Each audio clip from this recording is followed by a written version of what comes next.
I feel weird that this is the last one that I'd be reading, but Tom heard me say that a poet friend of mine that I've known since the early days of CC&D back in '93, because of so much pain that he was in, he went through assisted suicide and he died in the past few months, and we're actually going to go to Nashville to do a commemorative thing with people in mid-August. So I've been trying to not think about it, and so 2 days ago I wrote this, and it's about this, and it is called Our Ships Would No Longer Cross. It was tough trying to take the time to see him, but you know, you have to make time for a god.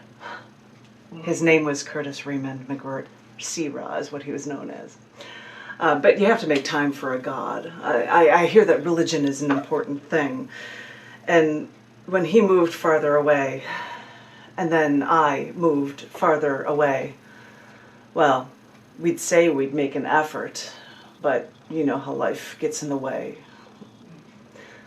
Life gets in the way, they say, even for gods and poets alike. And although I knew his pain in the past, he never spoke of it again until later, once I was too far away to make a real difference. So once, when I was traveling at great length again, when my sun god happened to be in the closer to reach, I contacted him, asked him if I could make the trip to see him again, and he was curt, cut me off, told me no. I didn't understand his response. I just wanted to lose myself with the sun god one more time.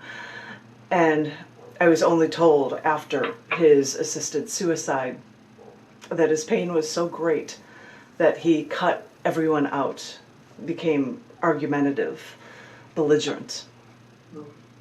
So maybe it was for the best our ships could not cross one more time.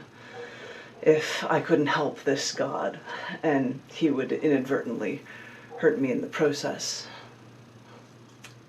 I've been pushing it to the back of my mind, but I've been thinking about this lately, and I can't really get it out of my head anymore.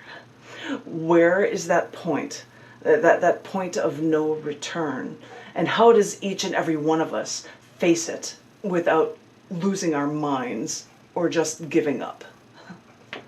Then I wonder, how many people have given up and just not told anyone? They go through the motions when the pain is not so bad, and then that they literally need to end their life. Then again, maybe some people have given up inside without even reaching that breaking point. You see, this is why I've tried to avoid thinking about all this. Now that I'm about to cry because of the injustices to my friend, to my poet, to my wrestler, to that sun god we all, in a way, worship. We think that in a way the light he gives helps to give us life, but we forget. We couldn't see. We didn't know. And there was nothing we could do. That for so many years he was dying inside. That's what happens to a sun. Remember your astronomy classes. After all the energy expulsion and the burning of hydrogen, they eventually run out of power. Just collapse. Some hate to think of the death of a star, but we've learned all about this. We should be prepared. And even though the sun god we know and love burns so bright, we have to remember this and brace ourselves for when some stars have to die. Wow. Thank you for that. I'm so sorry. Well, thank you. I met him when I started CC&D, and he was submitting stuff to me, and I was publishing him a lot. And he said, "How can I thank you, repay you for a lot?" So I'm like, "You could start your own magazine and start publishing me." And people talk about Penny Dreadful review that he did, which is funny. But in the 90s, he would send me emails. He's like, "I can't take the pain anymore. and so I would write to him and be like, it will get better. I just want to say that it should get better. I don't know what to say, And then he stopped talking about it, so you thought things were okay. He got married, they had twins, but then the pain just came back. And the thing was, medication, no places would give him medication that would actually help him stop with the pain.